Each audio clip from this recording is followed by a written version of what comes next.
गीता का 26वां उपदेश है कि किसी से भी हद से ज्यादा मोह कभी नहीं करना चाहिए। जिससे भी आप सबसे ज्यादा मोह लगाओगे, देखना वो आपको अवश्य रुलाएगा। मोह की वजह से ही आप किसी के पीछे मरते रहते हैं। मोह की वजह से ही आपको कई बार अपमान भी सहना पड़ता है, और कई लोगों को मोह की वजह से ही अपना अपमान दिखता भी नहीं है कि सामने वाला मेरी इज्जत तक नहीं कर रहा और मैं इसके पीछे मरा जा रहा हूं। वो आपकी आंखों पे ऐसी पट्टी लगा देता है कि आपको सच और झूठ दिखाई ही नहीं देता। आपको किसी इंसान का चेहरा दिखाई नहीं देता। आप जो देखते हैं, जो सुनते हैं, उसी पर यकीन करने लगते हैं, फिर चाहे आपको कितना ही दर्द मिल रहा हो। अगर आप किसी इंसान को ठीक से समझना चाहते हैं, उसकी सच्चाइयों को जानना चाहते हैं, तो उसके लिए बहुत जरूरी है कि आप उसके मोह से जल्द बाहर आ जाएं। आपका मोह आपको दुख देता है।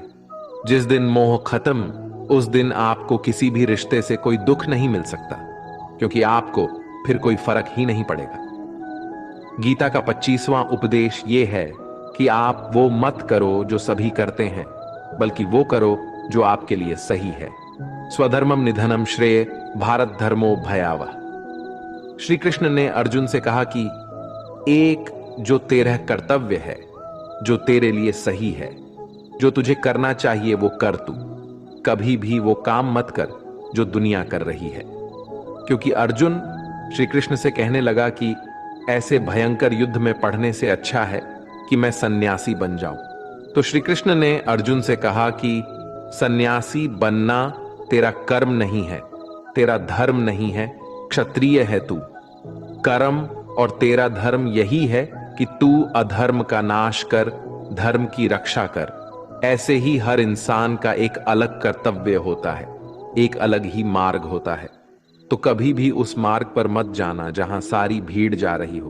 कभी भी वो काम मत करो जो दुनिया करती है, कि आजकल का ये ट्रेंड हो गया है, ये फैशन हो गया है, सब करते हैं इसीलिए हम भी कर रहे हैं। सारी भीड़ यही काम कर रही है, इसलिए हम भी कर रहे हैं। अगर आप वो करोगे जो भीड़ कर रही है, तो आप भी उसी भीड़ में कहीं खो जाओगे। लेकिन वही अगर आप वो करोगे जो आपके लिए सही है, जो आपकी प्रतिभा है, तो दुनिया की सारी भीड़ में भी आप सबसे अलग नजर आओगे।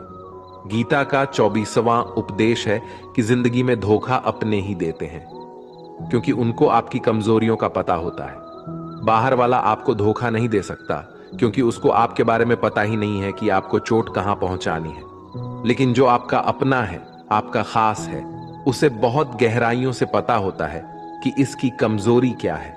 ऐसा क्या करें जिससे इसको दर्द पहुंचाया जा सके, जिससे इसको हम नीचा दिखा सकते हैं, इसको चोट पहुंचा सकते हैं।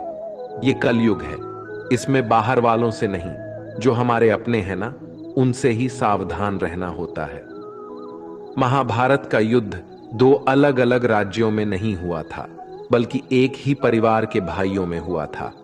सभी आपस में एक ही वंश के लोग थे। कितनी बार दुर्योधन ने जहर देकर भीम को मारना चाहा।